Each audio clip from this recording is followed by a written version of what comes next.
Okay, hello, my name is Kylie, and today I will be talking about, the different children's diagnosis and, diagnostic results, for the lactose intolerance, and I'll explain what that means for each of the kid, and what that means in general. So the results, I'll explain each patient's results. So Kirby's test results show a clear increase in glucose levels at both 2 and 7 minutes. So this means Kirby's body is successfully breaking down lactose into glucose, which means that he is normal in processing lactose.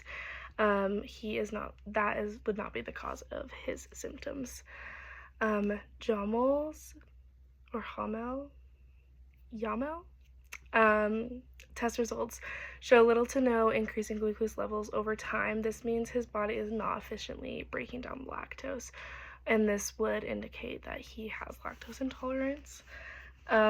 Lucy's test results showed a small increase of glucose at 7 minutes, but not at 2 minutes. So this suggests that some lactose she can't fully digest and has trouble digesting it, but she wouldn't have full lactose intolerance. She would just have partial, and that's when more specific tests might need to happen if it's specifically just milk, or what type of milk, or yogurt or cheese, if there's a specific element of the lactose that she needs to avoid.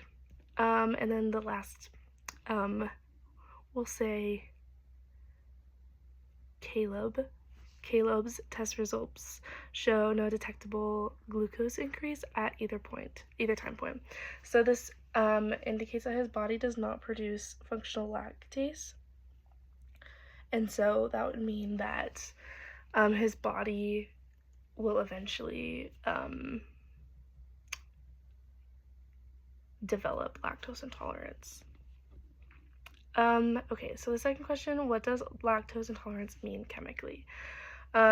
Chemically, normally the body makes an enzyme called lactase in the lining of the small intestine, which breaks down the lactose, which is found in milk, and it breaks it into two smaller sugars, glucose and galactose. I feel like I'm saying all these wrong, but these smaller sugars are absorbed into the bloodstream and used for energy. But when a child, does not or has lactose intolerant, their body does not and cannot produce enough lactase, which means that the lactose will go undigested, which causes, I guess that kind of goes into the next question. So, but that's what it means chemically, that there's a chemical imbalance in the body and the stomach lining. The third question is, what does lactose intolerance mean functionally?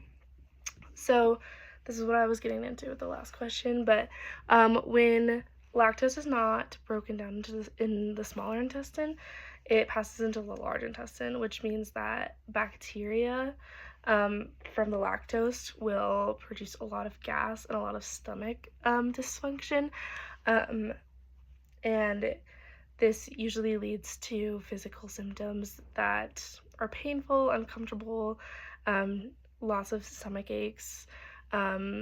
Severe cases can lead to throwing up and diarrhea, but a lot of the time it's just bloating and gas. But that just means, it's not functioning the way that it's supposed to be functioning properly. So the last question, how does consuming lactose affect their child? So if a child does eat something that contains lactose, like dairy products, like I mentioned, there'll just be a lot of stomach pain. It will be able to get through, but it will be uncomfortable for a little bit, lots of nausea, lots of just feeling very sick. They should still be able to function, but it typically can last 30 minutes to 2 hours after consuming the lactose food. Sometimes going to the bathroom and getting it out can help, but it doesn't always guarantee it. So something that the parents can do is that it really does not impact the child's growth much, and so parents just need to reduce and find alternatives for certain dairy products, but there are so many because a lot of children are developing it more, and so there's lots of good substitutes for lactose products, for dairy products. It's not going to impact the overall growth and development of the child when it's properly addressed. Obviously we don't want to damage that stomach lining, so preventing that dairy-free or eating dairy-free products is the best bet. And like I mentioned, there's alternatives, so many out there. There's lactose-free milk, almond milk, oat milk, soy milk, coconut milk. There's dairy-free yogurts and cheeses, which also have the same vitamins that are needed in or that are in other dairy products. So they're still getting their nutrients, just making sure you read the direction or the ingredients. Yeah, I think that's everything. Just to summarize real quick, just make sure that children are still living a healthy life by living dairy-free, and their body will be able to digest what it needs to not have those stomach pains. Thank you.